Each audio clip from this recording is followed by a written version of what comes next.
Hello बच्चों, let's see this question.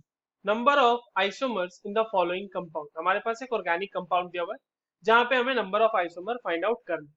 चलिए इस क्वेश्चन को सॉल्व करते हैं बच्चों। सबसे पहले तो ये देखते हैं कि इस क्वेश्चन को सॉल्व करने के लिए हमारे पास कौन से की कॉन्सेप्ट की जानकारी होनी चाहिए। देखो, ये जो सवाल है इसमें आपको फाइंड आउट करना है स्टीरियो आइसोमर्स, और साथ ही साथ हमें इसमें थोड़ा सा ध्यान रखना पड़ेगा टॉटोमर्स का भी। ठीक है, टॉटोमर्स का। देखो, स्टीरियो आइसोमर्स फाइंड आउट करने के लिए बच्चों हमें सबसे पहले ये जानकारी होनी चाहिए कि स्टीरियो सेंटर क्या होता है। स्टीरियो सेंटर फाइंड आउट करना है। देखो, स्टीरियो सेंटर वो एक कोई बॉन्ड हो सकता है, कोई एक एटम हो सकता है, कोई एक रिंग हो सकती है। ठीक है, तो बेसिकली स्टीरियो सेंटर एक ऐसा रीजन है जिसके आसपास आपको स्टीरियो आइसोमेरिज्म मिल जाएगा। यानी उसके आसपास या तो आपको ऑप्टिकल आइसोमेरिज्म मिल जाए या तो आपको ज्योमेट्रिकल आइसोमेरिज्म मिल जाए।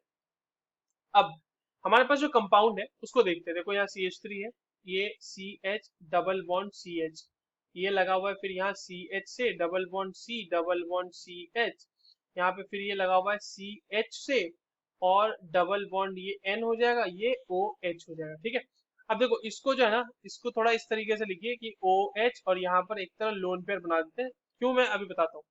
देखो, अब आपके पास स्टीरियो सेंटर कितने हो गए बच्चों। पहला तो एक स्टीरियो सेंटर ये है। इस डबल बॉन्ड के अराउंड आपको ज्योमेट्रिकल आइसोमेरिज्म देखने को मिलेगा, क्योंकि इवन नंबर्ड डबल बॉन्ड का एलीन सिस्टम है आपके पास, तो ये भी एक स्टीरियो सेंटर हो जाएगा। यहाँ पे आपको ऑप्टिकल आइसोमेरिज्म देखने को मिलेगा।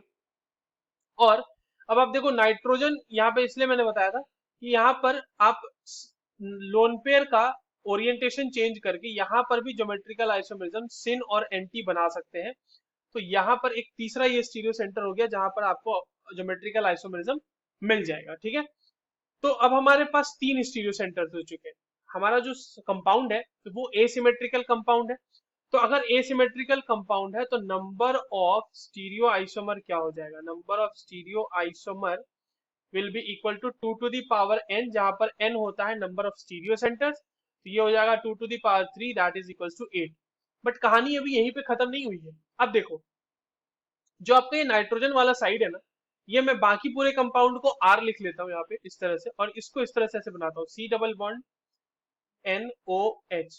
ठीक है, ये आपके पास आइसो नाइट्रोसो फॉर्म है, और ये टॉटोमेरिक फॉर्म में एग्जिस्ट करेगा इस तरह से, CH3N डबल बॉन्ड, इसको बोलते हैं नाइट्रोसो फॉर्म।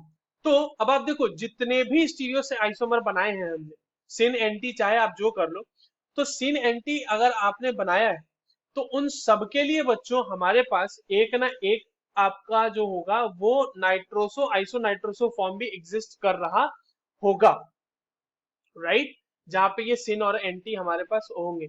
तो अब हमारे पास कुल मिला के कितने आइसोमर हो जाएंगे। यहाँ पे जितने भी आपके पास नाइट्रोसो फॉर्म है उन सब के लिए आपके पास नाइट्रो आइसोनाइट्रो भी फॉर्म एग्जिस्ट करेगा।